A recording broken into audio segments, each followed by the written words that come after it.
It's the Forever Knight-A-Thon Season 2. We're recapping and reviewing every single episode of Season 2 of the 1990s Canadian police procedural Forever Knight about a vampire detective taking a bite at a crime.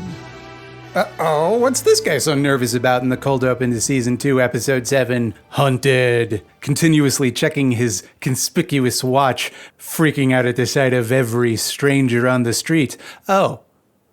Oh, okay, that actually makes a lot of sense. You're not gonna believe it, there's a serial killer in Toronto. Isn't that wild? Isn't that crazy? And they've been finding these victims, all these victims, with the same watch. They really play up how big a clue the watch is. This same watch found on all the victims. And it's really funny to me because I had that watch. I had that specific watch that they're using as a prop. And my cousin had one too because they were advertised a lot on the Canadian children's game show Video and Arcade Top 10, like constantly. So we were obsessed with these watches. We thought they were cool as shit because they had a button you could press that made them light up in the dark using Timex's proprietary Indiglo technology. And back before everything had screens in them, that was like cool as hell to my 8-year-old brain. Anyway, you probably didn't come here to hear about a watch from the 90s. You want to know about the person hunting for sport, how their pattern is escalating. Whoever he is going after progressively more dangerous types of people to challenge himself. First it was just vagrants, then petty criminals,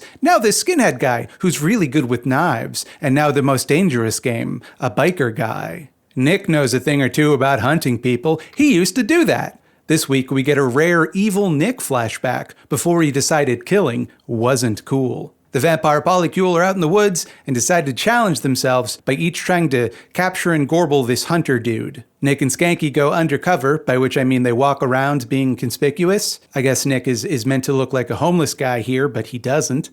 He looks like a regular, very handsome guy. Nick's like, I'm nuts to this plan. I'm just going to use my vampire magic to find somebody important. And he finds the biker dude because I guess he can sense that, like, the biker dude has an elevated heart rate or something. So there's a crime here probably. I don't care that this doesn't make any sense because look at those colored gels. That's vintage Forever Knight, baby. We're so back. Nick sneaks up on the biker who just unloads on him, just fills him full of lead. But Nick don't care. He's too vampire to be hurt by bullets. Keep that in mind. It will be important later. The police arrest the biker guy for the mere crime of shooting a police officer 1,000,000 times. And the biker's like, hey, yo, Detective Skanky, I shot your partner like 1,000,000 times and he didn't even flinch. It's almost like he's some kind of supernatural creature immune to bullets. And Skanky, master detective, is like, I don't want to talk about that. Where did you get that gun? They question the biker, and it's a fun scene where they continuously interrupt him to throw him off balance. Turns out this biker guy was given a mysterious tape recording after he got up from taking a piss. It told him that he had until the timer ran out on his special watch to find a marked location with $1,000,000 dead drop. The only catch?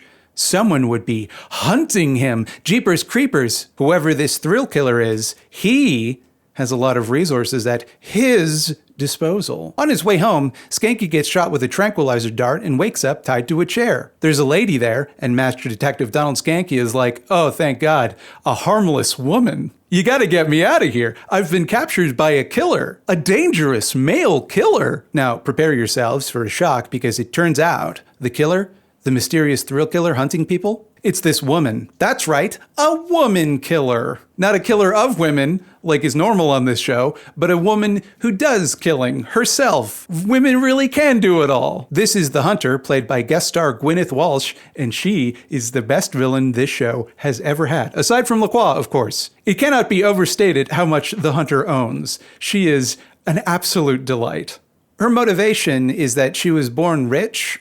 She feels that everything she ever did came really easily to her, so she wants a real challenge. And she settled on hunting people for sport. She could have been like a marathon runner or like a scientist, something else that's hard, but no, hunting people, okay, that's all right, that's what you're going with. She's kidnapped the skankster because she wants to hunt Nick. Nick finds one of the watches and a tape recording in his car, and the hunter tells him she'll blow up Skanky if Nick doesn't save him. No problem, you might be thinking. Nick, as we all know, is a vampire. The hunter is just going to try and shoot him, right? No problem, Nick's immune to bullets. He's gonna be fine. Well, turns out the reason she wants to hunt Nick in particular is that she saw him using his vampire powers. She knows he's a vampo, and thus, the ultimate challenge. So she prepares a number of specific vampire countermeasures, such as, I am delighted to report, rubbing garlic on all of her bullets. She rubs garlic on her bullets. I love this show so much. She and Skanky get to talking and she's like, hey man, sorry about kidnapping you and all that, but you get it, right? Like there's no way Nick would have went for the $1 million I usually use to lure people in, given the thing we both know he is. And Master Detective Donald Skanky's like, what do you mean? And she's like, oh, the thing that Nick is, that means that he doesn't have to worry about money and he'll never have to worry about dying or getting old. That thing. And Donald Skanky observes this with his keen, calculating mind as she is rubbing garlic on her bullets. And he's like, that's probably nothing. I have no follow-up questions on this one. Back in ye olden days, Nick outfoxes the guy he's hunting by realizing that as an experienced hunter,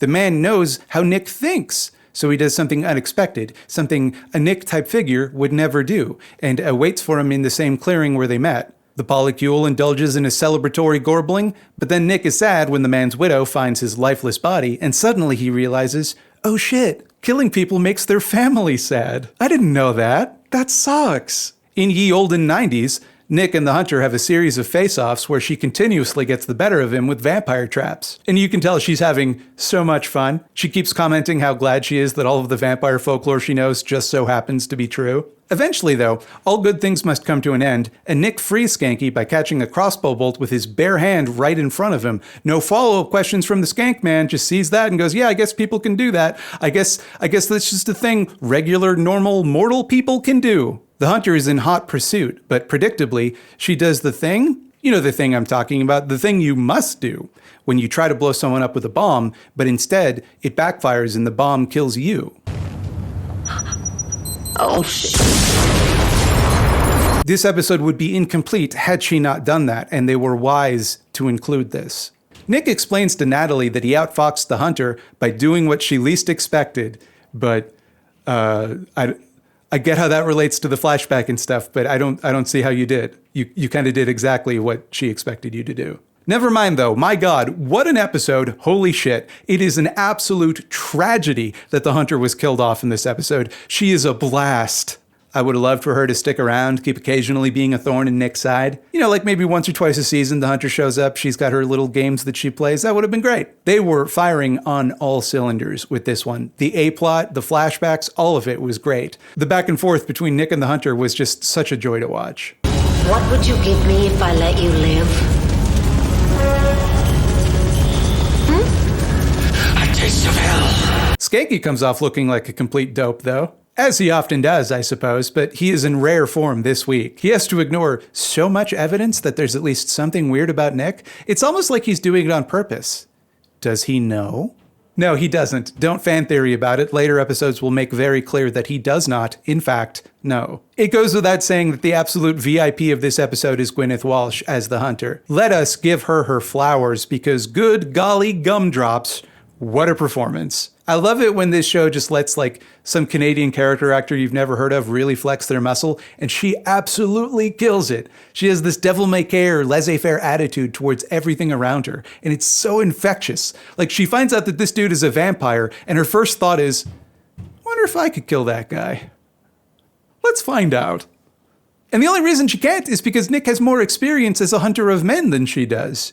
Nick only survives because he thinks back to the time being an evil guy doing evil stuff was really useful to him. Evil is triumphant once again, hooray! Aw shit, right, the widow, fuck, what a bummer. Tomorrow, Nick joins a cult that is legally distinct from any real-life organizations. I want to give a special thank you to my web puppets over on Patreon. We've got Wolfman Jack, Cooper Holmes, Joe McClory, Liz Widow, C.H. Phillips, Gideon, David Kaler, and Andrew Roger. And I, Bobby Duke, the star of the channel, would like to thank these other people who's also the stars of the channel. We got Jay Torney, Connor Patrick Griffin, Rachel Rat, Kato Moore, Carpad, Josh Manes, and Hyla Tracy. Hope you're enjoying this Forever Night shit that Mildo insists on doing every year. I don't really get it myself. I don't know, I'm trying to reduce my screen time. That's just me though, you know? Like, who cares about some show from the 90s nobody's ever heard of?